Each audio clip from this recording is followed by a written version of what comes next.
Welcome, low ego action heroes. This is Debbie Levitt from dcx, and this is the Wednesday show, Ask Me Anything. I'm here to give you free mentoring, advice, coaching, whatever you need that you think I can give you. I'm happy to do it.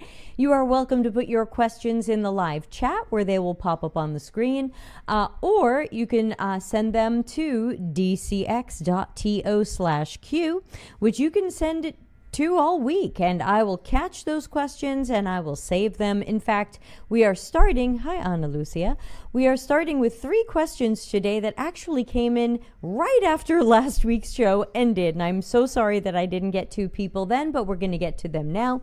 Another reminder, please check out all of our resources at dcx.to, and especially our free Discord community, which now has 600 people in it and is quite active. dcx.to/discord, and again, completely free, no membership. Welcome back from the post. Completely free, no membership. Pharmacy. Okay, so I'm going to put up the first question that came in from last week that we didn't get to, and again, apologies about that, but again, if the questions come in after the show, all I can do is hold them for the next week. So this says, I'm kind of desperate for advice. I was laid off from my first official UX job a year ago in advertising, but I was severely burnt out and my health was a mess. I have a background in graphic design and I'm in my early 40s. I have the opportunity to finish my bachelor's and I was going to go for UX, but I'm considering switching to software engineering to either flesh out my technical knowledge or pivot entirely to front-end dev. I did take coding classes in the past and always found it interesting, but the current oversaturation in the tech industry makes me hesitant to make risky moves. What would you do? Super question. And if you're watching this live, what would you do? And if you're watching this later on YouTube, write in the comments, what would you do? So my advice right now is for everybody to be very, very, very careful about trying to get into any tech jobs. We need to take a look at what tech jobs are not exactly on the rise and might be on the decline. For example, I see a lot of articles out there saying that many junior development jobs are now being done partially or wholly by AI at certain companies. That AI's coding is starting to get good enough where people are having AI do some of the coding versus bringing in an intern or an engineer. So someone who's just now trying to get into this, who would be looking for that internship or looking for that first job in front-end dev, I worry that number one, it's going to be very hard to find that job. And number two, that job might not last long if people think, well, AI is now pretty good at writing front-end code. Ana Lucia says, none of those options are good. Even software dev is having issues if you don't have experience. Yeah, I think that is the short version. Ana Lucia summed it up, the short version of what I'm saying. I think that UX is very risky, that there are very few internships, there are very few entry-level jobs, people trying to transition in can't find a way in, even if they have a university degree, even if they've done an internship or a volunteer project or some freelance work, it's very, very, very hard for people to find a job in a lot of tech areas lately, from developer jobs to QA and UX and even product management. I hear that product management is on the decline as well. And considering people keep showing me AI tools that will do product management work for you, I imagine they are in increasing trouble. So what would I recommend that this person do? First of all, have you taken care of your burnout and your health? That's the most important thing. You lost your job a year ago, so hopefully since then you've done something to rebound and recover from the burnout and improve your health, hopefully working some self-care into your routine. These are the things I'm hoping for you, and I'm hoping, of course, that you have, first of all, recovered. Second of all, what do I think you should go into? I don't have a great answer for that. I can't say, oh, everybody who thought they were going to be UXers should now be front-end devs or product managers. I was even posting on LinkedIn yesterday that it's a bit of a fallacy. The whole transitioning into a different job is much harder to do now because companies expect people they hire to have extensive experience in whatever this is, and they really don't welcome transitioners. So I am recommending my book, Life After Tech. Yes, it's a plug and it's shameless. It's only $18, so it's you've probably spent a lot more money on something weirder more recently, but this is a book that will help you start to think about what kinds of work or careers could you have outside of tech. What could you do that doesn't rely on dev or engineering or UX? Because I think that there will still be some engineering jobs, especially as they want people to build the AIs, but I think they're mostly looking for experienced people. I don't know of a lot of companies who are saying, oh my God, we need to build the killer AI. Let's go find somebody right out of college to do that. So right now there is a trend. There used to be a trend toward the new graduates, and because they were going to be less expensive, they were probably going to be a little bit easier to bully and manipulate in a bad workplace.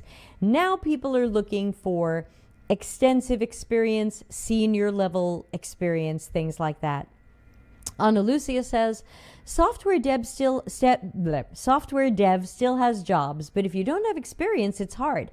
I'm in a few communities and newbies and juniors are reporting taking quite a few months to be able to find something, over 6 months and up to 12 months or more, and even software devs now have to show a portfolio. Yeah, I did a talk 8 months ago at a well-known American university. I did it remotely, and it was for people who had graduated in the last couple of years from one of their software development degrees. And nobody in the room had a job. And that was really tough. That was really interesting because these were people who had graduated from a prestigious American university known for its good science and engineering, and they were having trouble finding a job. So, to our graphic design friend in your early 40s, we wish you... Okay, we have a question from Eon. Thank you, Eon. We had 2 questions that came in before yours, Eon, so we're going to answer those first, and then we're going to ask yours. So thank you so much for your question. First come, first served. Let's look at some other questions, and we'll eventually get to Eon. This says, what is your expectations of UX jobs in the next 6 months? I think we semi-answered that. First come, first served. Let's look at some other questions and we'll eventually get to Eon. This says, what is your expectations of UX jobs in the next searcher jobs? I know the connection is dropping.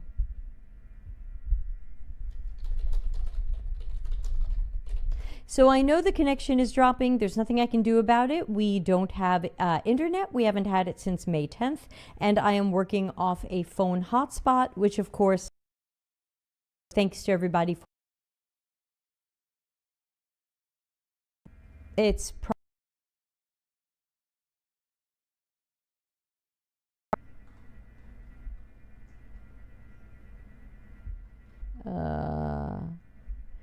let me see if I can switch Wi-Fi networks. Well, let's see, it's good right now, but if it gets worse, I can try switching Wi-Fi networks, but they're all phone hotspots, and that's just the bad spot I'm in. So, in the next 6 months, I expect design jobs to be in more trouble as people are using Figma, Retool, Replit, Lovable, and other things to do design for them. I expect product managers to try to cannibalize design further as they try to prove that they are the people who need to keep their job and that they can just do everybody's job with a little AI. And so I think designers are going to be in bigger trouble than researchers. Researchers, that's still harder for AI to replace, even unless you don't mind that AI does it really badly. So if you don't care about quality at all, then AI can replace all of our jobs yesterday. If you do care about quality, then researchers are still hard to replace. And I wish I could say that designers are hard to replace, but the way I see it is, if you are a true problem solver and a strategist, you're probably harder to replace. And if you are more of a Figma jockey, then AI can do some of that now, and it's hard to say it shouldn't. And that's where this stuff gets weird. The problem with researchers is people are looking for generalists or unicorns. People have been looking for unicorns forever. Remember, when I remember 15 years ago when UX was a separate job from UI. Research was a separate job. Graphic design was sometimes a separate job. Being a writer or content strategist was a separate job. These all used to be separate jobs, and people keep putting them together and putting them together and putting them together and saying, no, we just want one person to do all these things. And that's never really made sense, because not only is it unlikely that people will be good at all of these things, but when are they going to have the time to do any of these things well? So that's where I stand on that. And thank you again for your patience with the stream. Again, probably best to watch it from Twitch, which is going to be twitch.tv/deltacxhive, because there the stream starts and stops a little bit more fluidly. Let's take a look at another question we got before eons, and that was this. What is a good way to deal with extremely low rates in job descriptions sent by recruiters? So how do you deal with the idea that our jobs are now being paid less? And so that's what they're talking about when they say low rates, or so I assume. And I think when it comes to that is, we do cover that in, I think, what was it, chapter 12 in my Life After Tech book. But basically, you have to do a spreadsheet to see how much money you need to live on, how much money you need to live on and put away savings, how much money you need. I can't tell you what that is.